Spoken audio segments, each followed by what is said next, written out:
안녕하세요. 조용히 쌓는 부입니다. 오늘은 2025년 한 해를 기준으로 정말 많은 분들이 이미 보유하고 계시고 또 꾸준히 적립하고 계신 ETF죠. QQQ와 QQQM 이 두 종목을 놓고 이야기를 해보려고 합니다.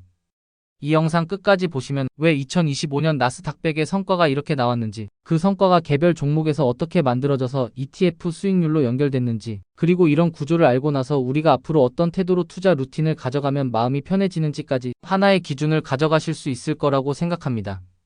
영상이 도움이 되신다면 구독 버튼 눌러두시고 조용히 쌓는 부의 투자 이야기들을 계속 함께 해주세요.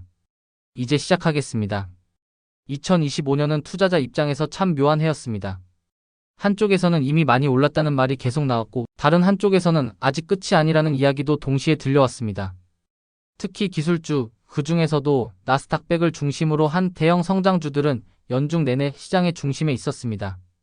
연초를 떠올려보면 분위기가 아주 가볍지만은 않았습니다. 2024년 말부터 이어진 AI 기대감이 이미 주가에 상당 부분 반영됐다는 시각이 있었고, 금리는 내려가고 있지만 언제까지 성장주에 우호적일지는 알 수 없다는 불안도 있었습니다. 그래서 2025년 초반에는 나스닥백을 바라보는 시선이 꽤 엇갈렸습니다. 그런데 시간이 지나면서 시장은 다시 한번 아주 분명한 메시지를 줍니다. 결국 실적이 따라오는 기업, 현금 흐름을 만들 수 있는 기업, 그리고 플랫폼과 인프라를 동시에 쥔 기업들이 지수를 끌고 간다는 사실이죠. 이 흐름이 그대로 반영된 것이 바로 QQQ와 QQQM의 2025년 성과였습니다. 먼저 숫자부터 차분하게 짚고 가겠습니다. 2025년 연초부터 연말 직전까지 QQQ와 QQQM의 수익률은 거의 차이가 없었습니다. 두 ETF 모두 나스닥백 지수를 그대로 추종하기 때문에 방향성은 완전히 동일했고, 차이가 났다면 그건 보수 차이에서 오는 아주 미세한 격차 정도였습니다. QQQ는 연 0.20%의 보수를 가지고 있고 QQQM은 연 0.15%의 보수를 가지고 있습니다. 그래서 장기 보유 관점에서는 QQQM이 아주 조금, 정말 체감하기 어려울 정도로 유리한 구조입니다. 하지만 2025년 한 해의 흐름을 놓고 보면 이 두 ETF 중 무엇을 골랐느냐보다 훨씬 더 중요한 건 왜 나스닥백이 그 정도의 성과를 냈는지를 이해하는 부분입니다. 나스닥백은 구조적으로 굉장히 솔직한 지수입니다. 상위 몇 개 종목이 지수 전체를 좌우합니다. 상위 10개 종목이 전체 비중의 절반을 넘는 경우도 흔하고, 그 중에서도 상위 5개는 거의 엔진에 가깝습니다. 2025년에도 이 구조는 전혀 달라지지 않았습니다. 오히려 더 선명해졌다고 느끼신 분들도 많으실 겁니다.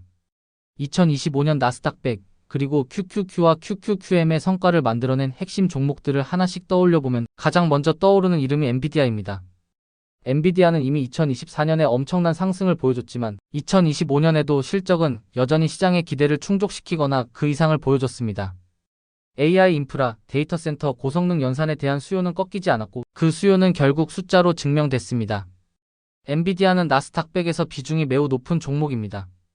이 종목 하나가 2025년에 보여준 움직임만으로도 QQQ와 QQQM 수익률의 몇 %포인트를 기여할 수 있는 구조였습니다.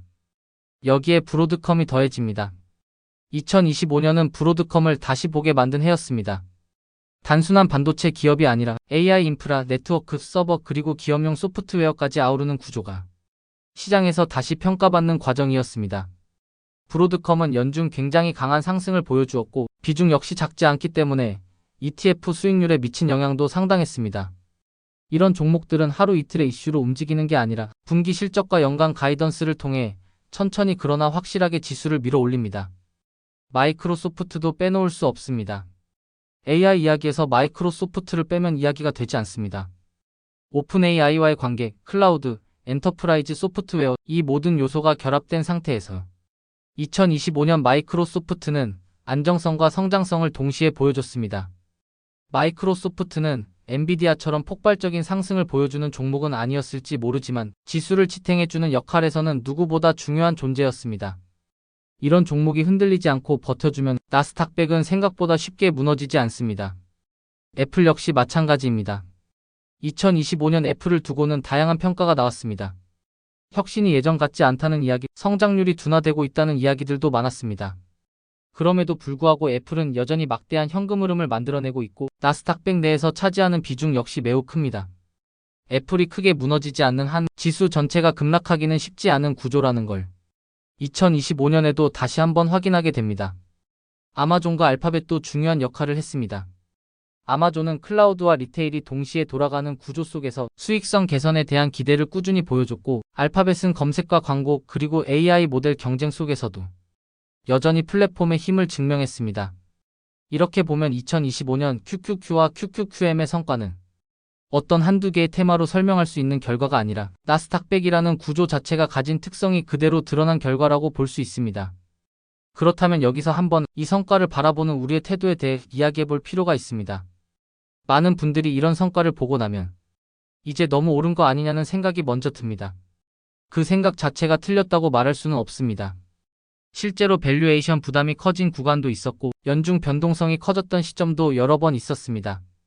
하지만 동시에 기억해야 할 게 있습니다. QQQ와 QQQM은 단기 트레이딩을 위해 만들어진 상품이 아니라는 점입니다. 이 ETF들은 정한 날, 정한 금액으로 정한 행동을 반복하는 사람들에게 맞는 구조입니다. 2025년에 QQQ를 산 사람과 2024년에 QQQ를 산 사람과 2023년에 QQQ를 산 사람의 체감 수익률은 다를 수 있습니다. 하지만 그럼에도 불구하고 이 ETF가 장기적으로 무엇을 담고 있는지를 이해하고 있었다면 중간의 변동성은 생각보다 견딜만 했을 겁니다. 나스닥백은 결국 미국 경제의 성장 동력 중 가장 빠르게 움직이는 기업들로 구성된 지수입니다. 그 기업들이 만들어내는 이익과 현금 흐름이 ETF라는 바구니 안에 그대로 담겨 있습니다. 그래서 2025년을 지나오면서 QQQ와 QQQM을 보유한 분들 중 많은 분들이 수익률보다도 한 가지를 더 느끼셨을 겁니다. 아, 이건 내가 매일 들여다볼 필요가 없는 자산이구나 하고 말이죠.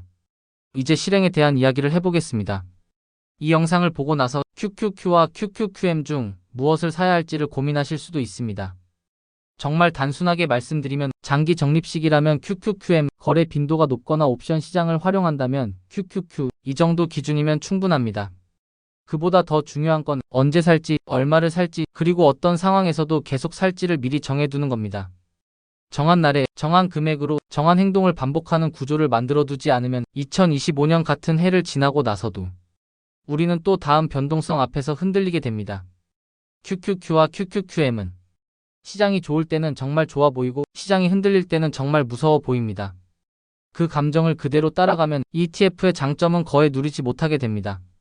그래서 저는 늘 이렇게 말씀드립니다. 이런 ETF는 성과를 예측하려고 들기보다 구조를 믿고 맡기는 자산이라고요. 2025년은 그 구조가 여전히 유효하다는 걸 보여준 해였습니다.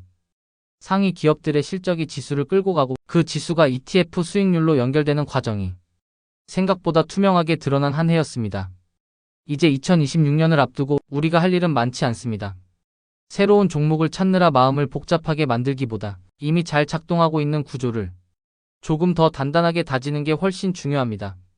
오늘 이야기한 QQQ와 QQQM도 마찬가지입니다. 이미 가지고 계신 분이라면 굳이 이유를 만들어 팔 필요는 없고 아직 없으신 분이라면 너무 완벽한 타이밍을 기다릴 필요도 없습니다. 시장은 늘 불안과 기대를 동시에 줍니다. 그 안에서 우리가 할 수 있는 가장 현실적인 선택은 조용히, 꾸준히, 그리고 시스템으로 쌓아가는 겁니다. 조용히 쌓는 부 마음이 편안해지는 투자 이야기. 이 영상이 도움이 되셨다면 구독과 좋아요로 함께 해주세요. 여러분의 투자 여정에 작은 힘이 되겠습니다. 오늘 내용은 정보 전달을 위한 일반적인 내용입니다. 최종 판단과 책임은 투자자 본인에게 있습니다. 오늘도 조용히 쌓는 부와 함께 해주셔서 고맙습니다.